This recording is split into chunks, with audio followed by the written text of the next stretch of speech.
Okay. So I'm really delighted to be able to say that today we have with us the man who actually made Guerilla happen. In partnership with the bear, I bring you the one, the only, Guerilla Hendo. How are you, Nigel? Well, I'm all right. I suppose what I should say is good evening, good morning, good dawn, and good dusk to everybody. Really, shouldn't I? Indeed. Haven't said that for a while. And we've missed it. We've missed it.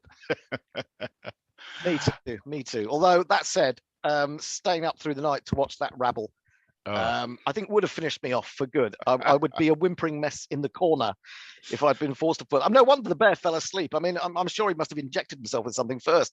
It's just too horrible to contemplate, isn't it? Well, he's been Not very for good. you, of course. Not for you, of course.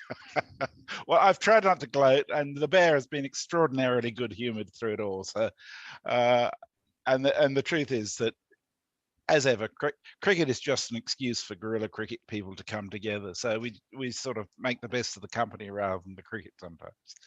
So we're giving people an opportunity to find out a bit more about their guerrillas. So what I'd ask for you to do, Hendo, is just give us a bit of background of the young Nigel Henderson and how he grew into sport and cricket in particular all those years ago. Well, I think it was down to my dad, who would just take me to during the winter. He would take me to local rugby clubs, or a particular local rugby club, and then in the summer he'd take me to a sort of recreation ground for cricket. And I never really got into rugby at all. I didn't like it at all. But cricket sort of just grabbed me, I suppose. I remember being, I think I may have mentioned this before, going to a game in the afternoon at the local park. What was it? Joseph Hood Recreation Ground. And there was this guy in a maroon cap, fat guy, quite fat. And he'd scored 87. And I could not conceive of anyone scoring 87 runs in a game of cricket. And so this man, who he's probably been dead for 20 years now, was actually it's actually probably my first cricket hero, really.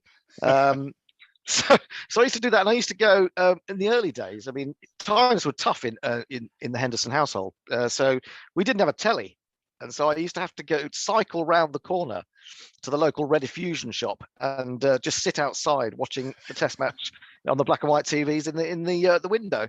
Were you alone? I wasn't alone, and the people, the people working there would look at me as if I was some sort of lunatic. Maybe they thought I was stalking them, but that was kind of pre-stalker era, really. But I just sort of sat there and watched it, and then I'd go home at 1 o'clock, and then I'd come back for the afternoon session. And they must have just thought I was a neglected child, I suppose. How old were you at this stage? I reckon I was probably about 7, because we got a TV when I was 8 in 1971. So I reckon I was about 7. I was on my little bike with the stabilizers had just been taken off, and I'd go around there and sit outside for, as I say, that most of the day if I could. But you couldn't do that these days, could you? I mean, you wouldn't let a kid go and do that at that age. No. I mean, I remember watching in the shops. We didn't have a TV at home at all growing up, so I always had to go somewhere else. But I mean, that is very early onset fanaticism for you. I mean, there really was very little hope for you after that, was there? Probably not. I mean, the other memory that I have is that we used to go on holiday to Sussex, to Selsey, every summer, where my aunt and uncle lived, and we would hire or rent the house next to them for a couple of weeks, and we'd either be playing cricket in their back garden or in the garden of the house that we were renting. And I suppose I sort of my cricketing personality came out there, because I was so desperate not to get out. I became, you don't hear this phrase anymore these days, but they all kept saying to me, all the other members of the family, that I was a stone waller. And it was just, I didn't want to get out, and I wanted to have the bat. And I think that sort of stayed with me for the rest of my cricketing career, really, because I was probably a bit of a boring bastard, if truth be told. I find that hard to believe, Hendo. So when did you actually get involved in any organised cricket? I suppose at school would have been the first time, and then once I was at a particular school, and because the cricket wasn't that great, we only had an artificial pitch, which was in between two football pitches for the winter, so the outfields were quite poor. And I suppose my mum and dad saw me sort of beginning to take it seriously and found me a club which was nearby, which was Epsom, which I went to when I was probably about 11, something like that, 12, and stayed there mostly until I moved away to go to college and things like that. So there wasn't any cricket at school. Yes, there was. No, there definitely was cricket at school, but it wasn't particularly good.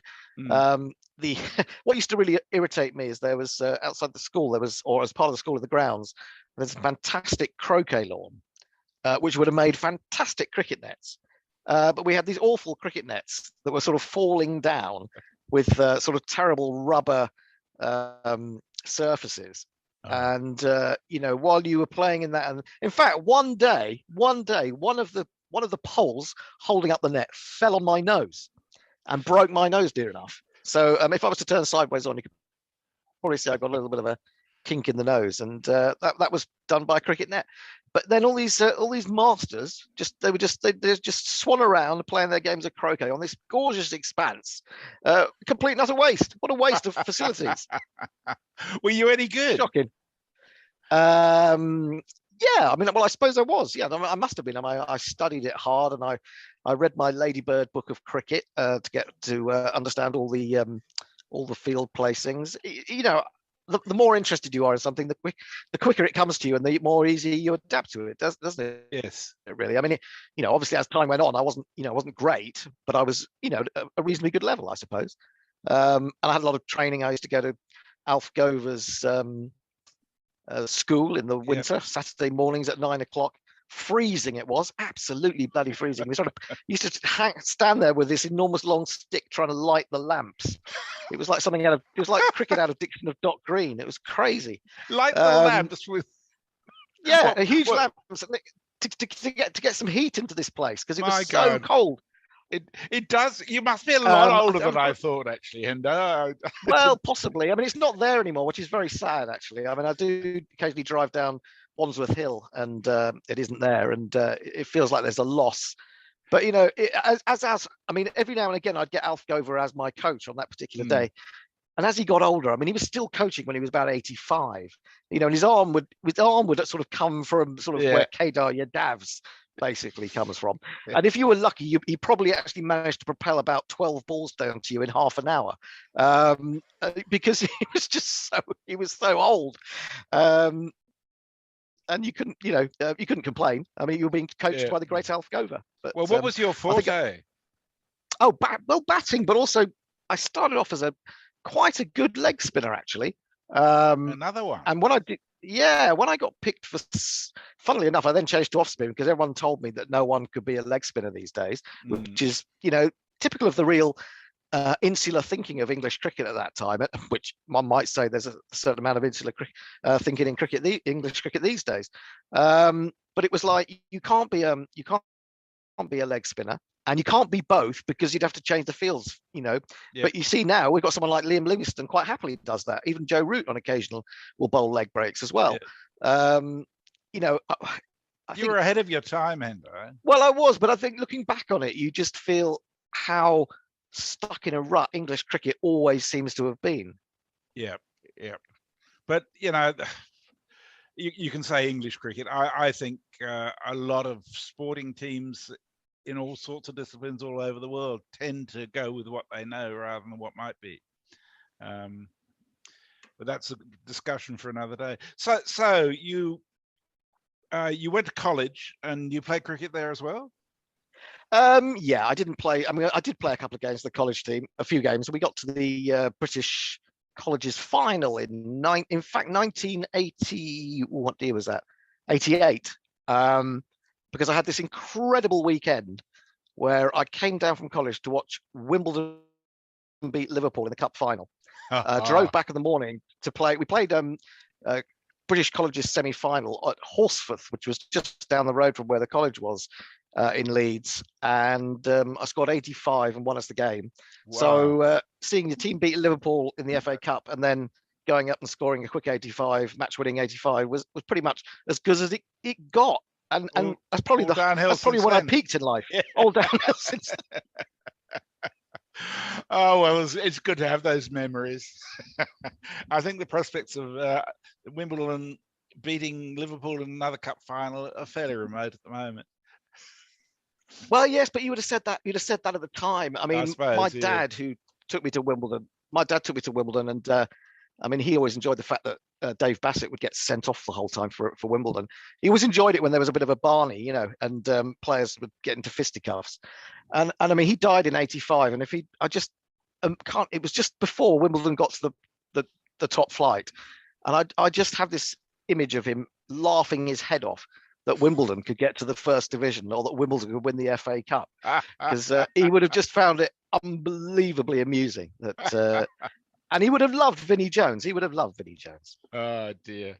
So Wimbledon is the other great love of your life, is it not? Yeah, pretty much, I suppose. Yeah, I think it's this whole thing of I have a tendency to want to side with the underdog, and so what people have done at Wimbledon, what a lot of people, not me at all, but the amazing things that individuals have achieved. I've just finished reading the book by the old chief executive of AFC Wimbledon, who did it for nothing basically, and the amount of work that people have put in in a voluntary capacity is phenomenal. And I suppose in one sense that ties in with Guerilla. Yes, I was just thinking that. We're the underdogs, and sometimes you think, oh, I'd really like to be the mainstream. I'd really like to be the big team. But if you're brought up in that way, and you feel that sort of desire to be on the side of the underdog, you can't really get rid of it. Yeah. Well, I mean, speaking of underdogs, how did you first become connected with Test Match Sofa, as it was at the time? I think it was Jared Kimber. Kimber and I had sort of got in touch. We played, I think it was 2009. He came over and we played in some. It was the sort of Bloggers Ashes. I mean, he had his blog going, which I forgot the name of now. Cricket with Balls. That's it. That's right. Yeah. And I had a little crappy blog called Reverse Sweep. That was it. So we got together, we played in this game, and I sort of said to him, I knew he was writing a book, so I sort of helped him find a publisher. And then I suppose in 2010 he got in touch with me and said, you might be interested in speaking to Dan Norcroft, as I misheard his name. Yeah. And so I rang him up, and I'd heard very, very briefly or very peripherally about Test Match Sofa. I didn't really know much about it. And the first time I listened to it, Gary Naylor was on, as he always is. Every time you turn on Guerilla Cricket, Gary Naylor is on. And I thought, I have never heard a Scouser commentating cricket. And I'm not a lover of Scousers by any means, but to have a Scouser commentating on cricket, I thought, well, that's something I should be involved in. Yeah. I mean, when one thinks back to the days of Test Match Special and everything from Christopher Martin Jenkins through to Brian Johnson's accents, a Northerner would just not have fit it at all, would he? Well, I suppose you had Fred Truman, didn't you? You had Fred Truman later on, but I think it's so distinctive. The Scouse accent is so distinctive that it must almost be banned from mainstream sport, I think. I mean, apart from the fact probably get Jamie Carragher and Steve McManaman doing punditry, but an actual commentator with a Scouse accent has always seemed to have been a bit of a step too far for most people. Yeah, well, or a South London accent too, come to that. Or South London, yeah, that's a good point, actually. Yeah, the Bear. I suppose I would have expected there to be a South Londoner on it because I knew it was based in South London. But just switching on and hearing Gary. I mean, so we have our run-ins, Gary and me, but at the same time, he was the man who made me say, yes, I'll get involved in this. Oh, and you enjoyed it? Well, yes, I suppose I did, and I suppose. Well, I think you may remember that Dan and Adam Collins brought out a series of podcasts a couple of years ago, or a year or so ago. Yeah. I can't remember what they were called, and I did a long interview for that. And I think I said on that Calling the Shots, I think it was. Calling the Shots, was it? I think the first year that I was involved, I don't think I'd laughed so much ever in a period of my life. Those were the glory days, and some of them probably wouldn't get made now. I mean, some of the accents that Dan did would would not pass the censors these days. And that wasn't the only thing that was funny, but when he did go into that mode, it was hilarious. And there was lots of boozing and boozy nights after cricket. Really, it was just a fabulous time. Wonderful. When we won't go through all the history of the sofa shutting down and the cricketer and all that, but when Guerilla Cricket the sofa was reborn in the form of Guerilla Cricket, and it was you and Bear driving the show, really, wasn't it? Yeah. I mean, I was hoping that Dan would take me with him to the BBC, and to be fair, he put me in touch with Adam Mountford. I spoke to Adam Mountford and sent him some clips, and all thought everything was going fine.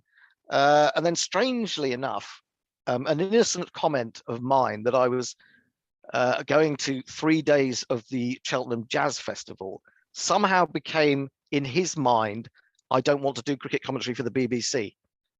Which was absolute nonsense. But that is the falsehood that is now put around about why I didn't get into the BBC. It was because I decided to go to Cheltenham Jazz Festival, which is nonsense, absolute nonsense. Have you ever had the chance to discuss that with Adam? No, not at all. I mean, again, I was pushed to get in touch with him again in 2016, which I did, and he never got back to me. So by that point, I was so involved with Guerilla that I thought that I mean, part of me would have loved I suppose, the notoriety of getting into the Test match special or whatever.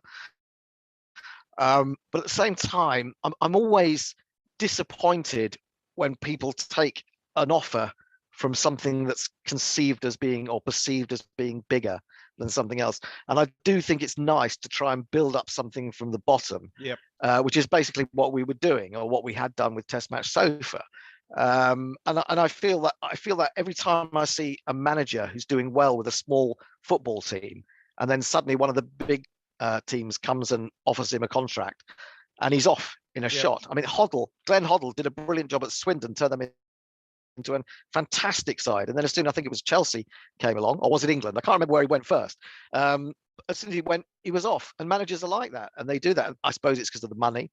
People are like that. I mean, people are like that. Yeah, truth is, all of us are in a situation where sometimes an offer is very hard to refuse. Yeah, I suppose that's true. I didn't have any offers that were hard to refuse, and I thought, well, if my view with the Bear was, if they're not going to bother, I'll set something up and show them. And so that's why we then, and because we felt, we enjoyed doing it. We realised that Dan was a great draw, but not the only thing that was a draw. And I think we can get. I mean, here we are doing all these individual Guerilla interviews, or you are doing all this, but it's not really about one person, because I haven't been on during the Ashes, but I don't think it's affected the listening figures. It hasn't stopped people listening.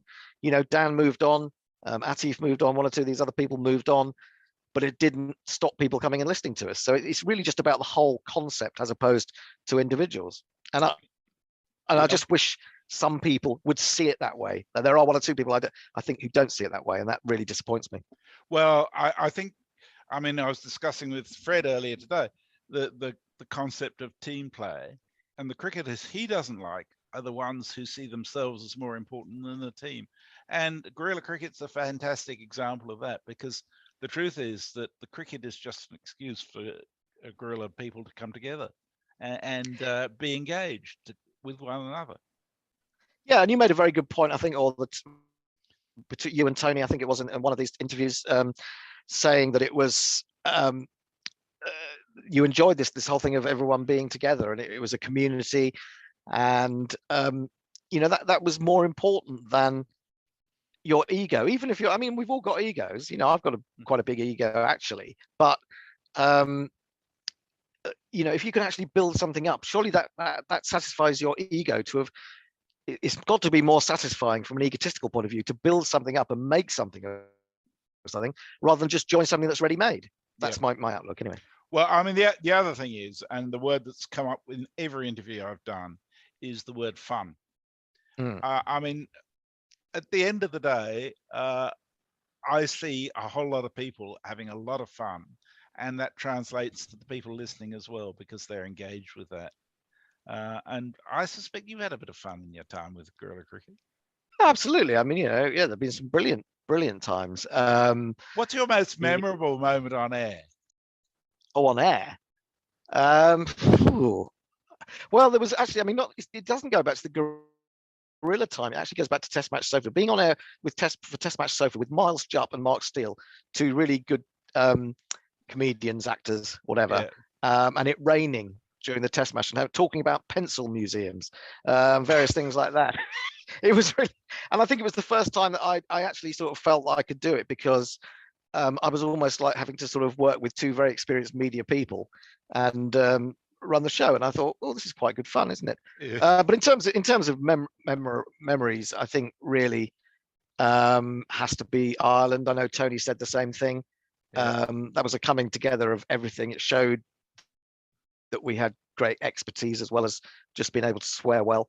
And we put it all together in a week, and it was a superb week. I mean, we really had a great time. It was fantastic. So that has to be my best time, especially on the first day when it was rained off, and we just kept the whole thing going, and we spoke to as many people as we could. We had Roger doing that wonderful intro that he did. Yeah. And that's another thing, how sort of things can come out of ideas that you have, but can be improved upon. I mean, I had Roger down to read a sort of potted history of Irish cricket to start, and I sent it to him and said, "Can you record this?" And then he came back and said, "Well, actually, I just did my own," and it was miles better. Yeah. So although the idea was a good one, he made it better and made the whole show better. Yeah, absolutely. One thing I haven't touched on with you, Hendo, is your love, apart from of cricket, is of writing, is it not? I mean, I don't know that people realize that you write quite a lot of stuff that goes onto the Guerilla Cricket website. You had at least 3 books published, which I at least have thoroughly enjoyed reading. Do you plan to do any more of that? Not really. I don't think so. Not unless something, out of left field came up and was offered to me, because what I realized, although it was quite a lot of fun to do, there was a kind of ulterior motive, in the sense that you wanted to get noticed by doing these things, but also because you can make almost no money out of books. Yeah. Absolutely none. And it's not a case that I don't think any of us who've written books related to cricket expect to make a lot of money. But you possibly end up losing money if you do your research properly. You end up going to places, or if it involves making a lot of phone calls to people, you get a huge phone bill or whatever. Maybe not so much now when you've got Zoom and WhatsApp and all these various possibilities. But it was just a case of wanting to write. I wanted to write stuff that was funny, because because I although I treat sport and cricket much too seriously, I also know that there is, masses of humour involved in it. And I also, it was also a sort of little nod towards my career, in the sense that I thought that people who wrote funny stuff got noticed. But then, unfortunately, I realised then when I went to various book awards, not that I was ever up for them, when I went to various book awards, I actually realized you only get an award if you write something very serious. So I made a big mistake by trying to be funny. If I had written something very serious and schmooze the judges as well. Well, yes, absolutely. Yeah, you've got to have someone on the inside to help you out in those regards. So yeah, I mean, I did a lot of writing during the summer. Actually, completely knackered me, to be honest. Doing commentary and writing match reports and various things like that. Yep. It's left me rather burnt out. Yep. Which is why I'm not really doing the Ashes series. I wouldn't say that I wouldn't do it again, but there was a sort of purpose behind helping us to get investment into the website, showing that we didn't just have to be a commentary service. We could be a go-to for various things. But I suppose also I've become aware that I've been a bit too ambitious, and I always thought that, well, how to hell we can, not only can we beat the BBC at their game, but we can beat Cricket Info and Cricket Buzz and Cricket Vision. And I've kind of realised that was sort of a step too far, because you have to admit you just haven't got those resources, and much as you'd like to, there are various people you'd like to get to write for you, you can't, because you haven't got the money. Guerilla has got investment, but at the moment it's only in a specific area, and so there's only a certain amount that you can do with it, and I suppose I've had to sort of realize that my hopes of world domination will have to wait. It's appalling. It's a bummer, isn't it? I mean, Boris Johnson just turns up and he's elected, isn't he? Despite being a bumbling buffoon. Don't let's go there. No, probably not. You've been such a happy soul for this whole interview, and I know that you and I can descend to anger very quickly in those circumstances. So don't let's go there. I wanted to ask you what your favourite jingles were, actually. Ooh. Well, I think. It makes me laugh, but and Perko, I know, was very upset when we named Dave Brooke doing a jingle for Josh Hazelwood as Jingle of the Year, and he was saying, "I've done all this great work, and you've chosen that one." But there is something very amusing about that to me. Whether it's my favourite, I wouldn't know. Prikey's done a couple of great ones. Yeah. Obviously, I mean, I think Samit Patel is superb.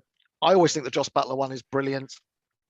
I can never remember which ones are Moggs. Apart from, I think the Ben Stokes that gets censored, that's one of Moggs, isn't it? It is indeed, yes. And I think the thing with Moggs is you have to listen a bit more closely, because it sounds initially just like a noise, but then when you sort of delve into it, there's great subtlety underneath. There is nuance, and there's a lot of variation too. I got to tell you, I was talking to Perko today, and he says he's set himself a target of doing 50 jingles for 50, which is really quite extraordinary when you consider the amount of stuff that he churns out. 50 jingles for 50. What does he mean? 50 jingles for being 50? Is he about to be 50? No. For turning 50, because we used to just have the one jingle for 50. Oh, sorry, those, yes. 50 jingles for 50. Yeah. Oh, my God. That's almost impossible. I'd be amazed. It's not with Perko. I told him in the course of our interview that we needed a new run-out jingle, because we've only got the one with John Arlott. And within half an hour, he'd come back with two brilliant ideas. So we'll have some more of those too. I just think our jinglers are fantastic. Well, I mean, it's not just Mogg's brilliant, Perko's brilliant. Obviously, James Sherwood was superb. Prike in Munich was brilliant when he was doing his stuff. I'd love to get him out of retirement to see if he could do another one at some point as well. But you've also got to remember Men with Ven. He's done some fabulous, fabulous jingles. The Temba. Talking of favourites, I think Temba Bavuma. He's a nice little groover. That's one of my favourites as well. So, every one of the jinglers has a place in my heart. I've got to say, I've been watching some of the South Africa and India Test match today, and every time a player comes on to bowl, it just seems wrong not having a jingle playing with them. It doesn't fit. It doesn't fit. I mean, have you been listening? I mean, Guerilla Cricket South Africa are covering that, aren't they? They're on the ground. Yeah, I think they are. I've only had time to sort of watch it peripherally rather than actually listen to them today, but. Yes, they're officially covering it, aren't they, for CSO? Yeah, but I presume I'd be very surprised if they're using jingles. Are they using jingles? I would love to think they were, but I think they may have gone too mainstream for us. We might have to cut them off. Yes, I'm sure that'd really hurt them. So finally, Hendo, two last questions. Firstly, your favourite cricketers of all time? Well, Bob Woolmer is one of them. Yeah. I don't know why, but I just always liked Bob Woolmer, a very fluent player. And of course went on I think I should have had a better career in terms of numbers. And of course he went on to be a brilliant coach, which I, kind of made up for it to a certain extent. And a tragic loss really at 57 in 2007. So he's one of my favorites. Brearley, because he was kind of the cerebral captain. Yeah. And I like to think of myself as, when I did captain, as being quite cerebral. And And I suppose that's part of that is why I don't not overexcited by stats. Yep. The kind of new stats that we're getting is because Yep. I like the idea that a captain would sense something as opposed to be told by an analyst that this is what happens every fifth ball. I do Yes. see the role now for stats, for these stats. I totally understand it, but I liked that just that sense of being able to make something happen, from nowhere, really, I suppose. Yep. Other cricketers, I mean, Brian Lara, superb batsman to watch. Must be one of the greatest. Stuart Law, when I saw him, I only saw him bat a few times, obviously not in Test cricket because he only played one Test. Was a beautiful batsman. I think they tend to be batsmen rather than bowlers because I suppose I think of myself more as a batsman than a Yep. bowler.